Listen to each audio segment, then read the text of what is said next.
প্রচন্ড শীতের রাত। উনি মাগরিবের নামাজ, এশারের নামাজ পড়ে একটা মসজিদে শুয়ে পড়লেন, আর শুয়ে শুয়ে হাদিস পড়তেছেন। কি পড়তেছেন? কথা বলেন। আর মনে মনে ভাবলেন রাতটা মসজিদে কাটায় দেয়, ফজরের নামাজ পড়ে আবার বেরোবো। কিন্তু দারোয়ান এসে বলে মসজিদে থাকতে পারবেন না, ওঠেন। দারোয়ান আছে না? কথা কন।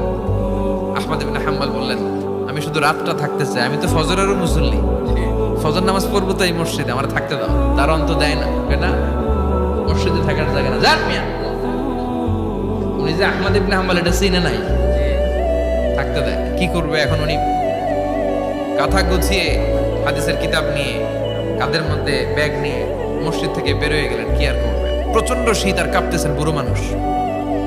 পথিমধ্যে দেখলেন বাজার।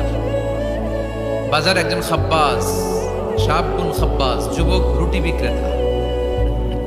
সে রুটি বিক্রি করে, চুলার মধ্যে রুটি সেকে।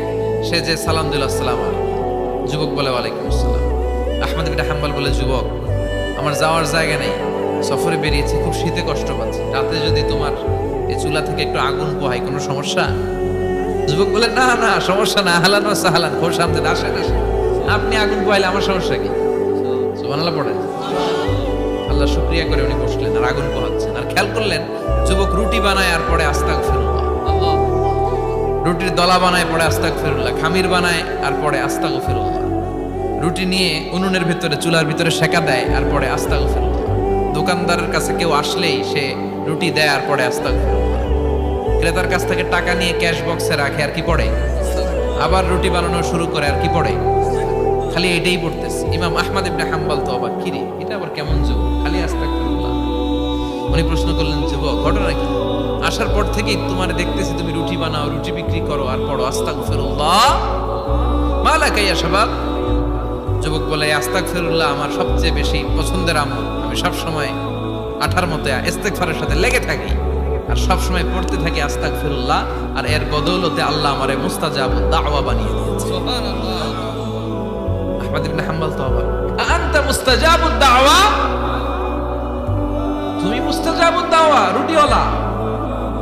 আমি এত বছর হাদিস পড়াই, আমিও তো মুস্তাজাবুদ দাওয়া না, আর তুমি রুটি বেচো বাজারে, তুমি মুস্তাজাবুদ দাওয়া, তুমি দোয়া করলে সব কবুল হয়ে যায়। যুবক বলে না আমি মুস্তাজাবুদ দাওয়া, আমি আমার জীবনে যত দোয়া করেছি কবুল করে নিয়েছে কে? আল্লাহ। সব দোয়া কবুল করে নিয়েছে আল্লাহ, একটা দোয়া ছাড়া। কয়টা? আহমদ ইবনে হাম্বলের কৌতূহল, কিউরিওসিটি আরো বেড়ে গেল। কি? সব দোয়া কবুল হয়েছে একটা দোয়া ছাড়া। মাযালিকা দুআ ইয়া শাব, কি সেই দোয়া? যুবক এবার বলতে শুরু করলো আমার জীবনে যে দোয়াটা আল্লাহ কবুল করে নাই সেটা হচ্ছে আমি আল্লাহর কাছে অনেক চেয়েছি, অনেক দোয়া করেছি যে আল্লাহ, শুনেছি এই জামানার সবচেয়ে বড় মুহাদ্দিস, তার নাম নাকি ইমাম আহমদ ইবনে হাম্বল।